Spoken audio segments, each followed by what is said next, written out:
Está começando mais um episódio do MagmaCast e sejam todos bem-vindos. Eu sou Ginaldo Mouca, aluno do curso de Geologia no Instituto de Geociências da Unicamp. Eu estou no quinto semestre e ingressei na universidade no ano de 2018.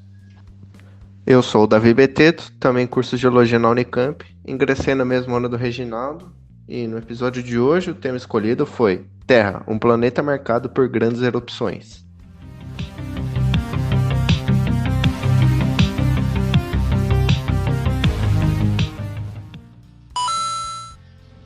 As grandes erupções escolhidas para ser tratada nesse podcast foram a formação Serra Geral, aqui no Brasil, na bacia sedimentar do Paraná, o Decantreps, que é uma grande província ígnea localizada no Planalto Decano, centro-oeste da Índia, o Vesúvio, localizado na cidade de Nápoles, na Itália, sendo esse um dos vulcões mais conhecidos, e por fim o Krakatoa, situado no Estreito de Sunda, entre as ilhas de Java e Sumatra, na província de Lampung, na Indonésia.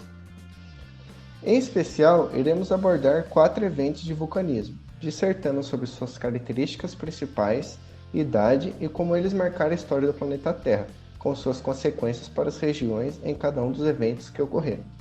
Além disso, traremos 2 convidados para tratar sobre esse tema conosco. Venha com a gente!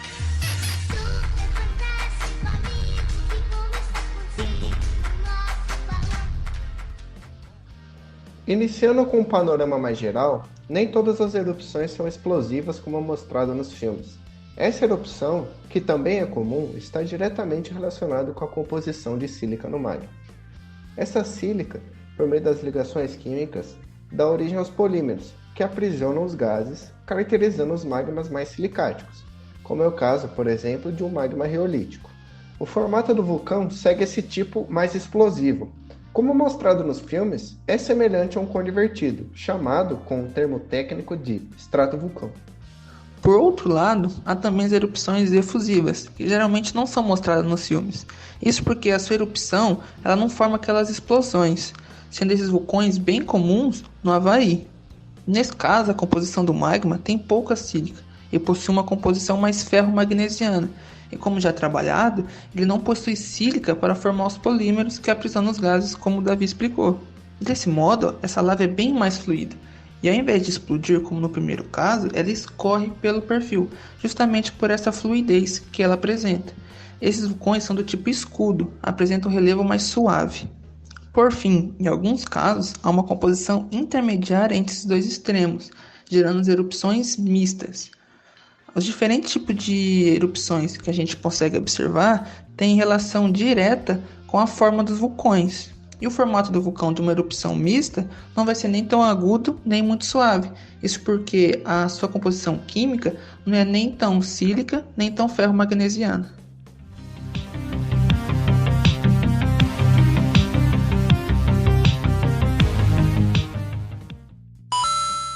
Após essa explicação dos tipos de magma e suas consequências nas erupções, tratado por mim e pelo Reginaldo, começaremos por um conceito extremamente importante, que é a definição das grandes províncias ígneas, ou as Large Igneous Provinces, que para os mais íntimos são os LIPs. Esses LIPs consistem em eventos vulcânicos de curta duração, ou pulsos magmáticos, caso estes sejam eventos de maior duração. Um LIP pode expelir mais de 1 milhão de quilômetros cúbicos em apenas alguns milhões de anos. Não podemos esquecer que a Terra tem aproximadamente 4,5 bilhões de anos, e desde o aparecimento do primeiro Homo sapiens na África Oriental, até hoje passaram-se comparado ao tempo geológico apenas 300 mil anos. Logo, esses eventos vulcânicos de alguns milhõezinhos não representam quase nada em relação ao tempo terrestre. Esses LIPs possuem idades variadas, como é o caso de um LIP na Austrália, que possui idade aproximada de 2,42 bilhões de anos, e o Serra Geral, que será tratado nesse podcast, que possui idade aproximada de 133 milhões de anos, indicando uma intensa atividade vulcânica ao longo de toda a história da Terra. Voltando ao volume expelido por esses LIPs, que provavelmente pode ter ficado um pouco confuso para vocês, fizemos, eu e o Reginaldo, uma analogia com algo comum para nós, do nosso cotidiano. Quantas piscinas olímpicas vocês acham que poderiam ser cheias de lava emitidas por todos esses LIPs? Bom, Fazendo contas básicas de volume, chegamos que um LIP poderia encher mais de 400 bilhões de piscinas com essa rocha fundida. Bom, obviamente que além desse magma expelido, houveram a liberação de gases, que obviamente interferiram na atmosfera terrestre, que ocasionaram mudanças climáticas, que obviamente aumentaram a temperatura terrestre em até 7 graus Celsius, matando mais de 90% de todas as espécies marinhas da época, como é o caso do LIP da Sibéria. Finalizando, com todos esses conceitos elencados, podemos ter uma noção da quantidade expelida pelo LIP e sua dimensão como evento geológico. Bom, agora que já trabalhamos alguns conceitos importantes sobre magma, composição e forma de vulcão, vamos ao que interessa, que são os 4 eventos vulcânicos abordados nesse podcast. Ressaltando que cada evento abordado vai seguir uma ordem de idade, do mais antigo para o mais novo. E o primeiro a ser abordado é o evento da formação Serra Geral, que possui uma idade de 133 milhões de anos, enquadrado no tempo geológico no Cretáceo Inferior. Sua origem está ligada com a separação dos continentes, entre a América do Sul e a África.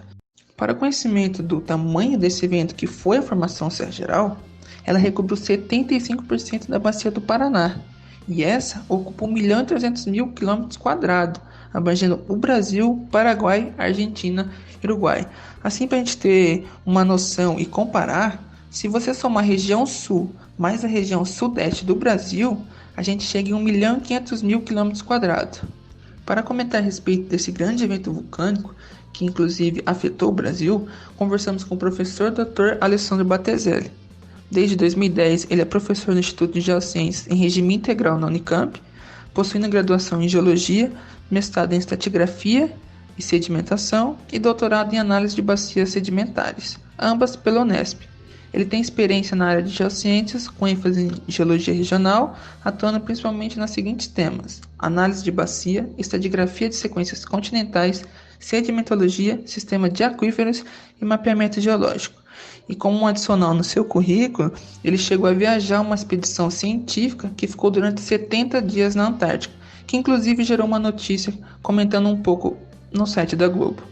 Durante a fala do professor, ele comentou sobre o que é a formação Serra Geral, sua distribuição, a origem, composição e como ela interfere geologicamente na área afetada.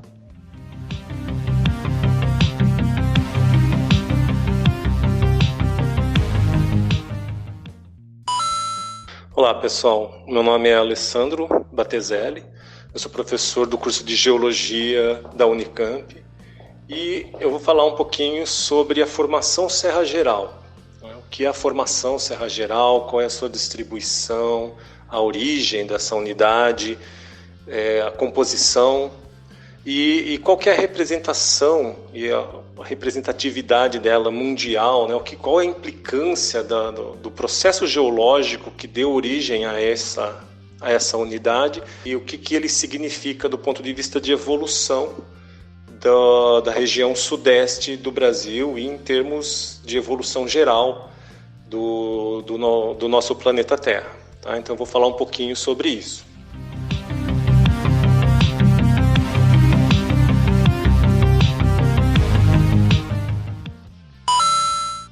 Bom, em primeiro lugar, né, o que é a formação Serra Geral? A formação Serra Geral ela é uma unidade estratigráfica que existe, né, da bacia do Paraná e assim, ela é constituída basicamente por basaltos classificados como basaltos toleíticos. E eu estou falando no plural, por quê? Porque se a gente fizer uma análise química e mineralógica de diversos pontos da formação Serra Geral, a gente vai perceber que essa composição ela varia um pouco. Então, mais para norte da bacia do Paraná, existem os termos mais básicos, né? E mais para sul, a gente encontra termos que são chamados de termos mais ácidos, né? Então, essa questão de falar que é mais ácido, mais básico, ela tem a ver com a quantidade de sílica na constituição da rocha. Então, a formação Serra Geral é uma rocha vulcânica, ela tem, então, a composição média dela, ela é classificada como uma rocha básica. Em alguns locais, essa constituição química é um pouco diferente, Então ela pode chegar a termos mais ácidos, né? Então mais para o sul da bacia do Paraná, a gente encontra até mesmo termos terriólitos ao invés de basaltos, e nas porções mais ao norte termos até mais alcalinos, termos até mais ultrabásicos, né? Até com olivina basaltos. Então essa sim, uma definição básica do que vem a ser essa formação Serra Geral. E ela é bastante abrangente na região sudeste e sul do Brasil, entrando até mesmo para a Argentina, Uruguai e Paraguai. Então, para a gente ter uma ideia, é uma unidade que ela se estende por mais de 1.200.000 quilômetros quadrados, e ela tem, em termos de volume de rocha, 1.700.000 quilômetros cúbicos de rocha. Então ela representa um evento vulcânico de grande expressão no cenário mundial, um dos maiores do mundo, né, que se formou no Cretáceo Inferior, há aproximadamente 134 milhões de anos atrás. Então eu digo aproximadamente também porque várias datações elas colocam um intervalo de formação desse magmatismo em torno de 137,4 e 128,7 milhões de anos. Então, na verdade, foi um intervalo de tempo em que ocorreu um vulcanismo constante, né, e que a consolidação dessa lava acabou deixando como registro geológico essas rochas da formação Serra Geral. É interessante falar, né, que como que se formou essa unidade, né? Então, assim, lembrando que nesse intervalo de tempo entre 137 e 128 milhões de anos atrás, as placas tectônicas, os continentes, eles estavam agrupados em um megacontinente chamado Gondwana, aqui no hemisfério sul. E esse megacontinente, quando chegou mais ou menos ali para 140 milhões de anos, ele começou a se fragmentar.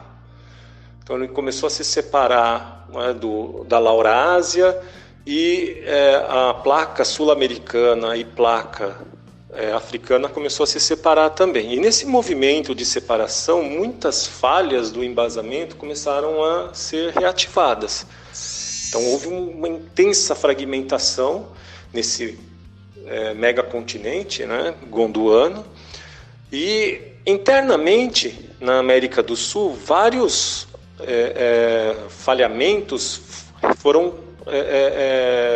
reativados também, muitos lineamentos foram reativados, e essa reativação, essa fragmentação interna, ela foi muito intensa nessa região sudeste e sul da América do Sul, da placa sul-americana. E essas falhas bastante profundas, né, atingiram do manto superior, e com esse alívio de pressão gerado pelos falhamentos, né, houve então essa manifestação vulcânica. Então toda essa região sul e sudeste do Brasil, ela foi toda recortada por condutos vulcânicos que permitiram então o extravasamento dessa lava. Então a quantidade de magma durante esses 8 milhões de anos de manifestação vulcânica foi uma quantidade muito grande, como eu disse, né? Mais de 1.700.000 quilômetros cúbicos de rocha registram, né, esse magmatismo. Isso gerou um evento que impactou vários aspectos ambientais durante essa época, né? Então imagine um vulcanismo constante, com intensa emanação de gases, e esses gases eles vão para a atmosfera, e tudo isso acaba gerando uma modificação atmosférica, né? E isso teve um impacto bastante grande também com relação à biota, né? Então boa parte das rochas da formação Serra Geral, depois disso, acabaram sendo erodidas e dando origem a outras rochas, que são rochas sedimentárias, vulcanoclásticas, né? Então, um exemplo bastante interessante é a formação Uberaba, que ocorre lá na região de Uberaba, no Triângulo Mineiro, que são arenitos e que tem uma grande contribuição de clastos de basaltos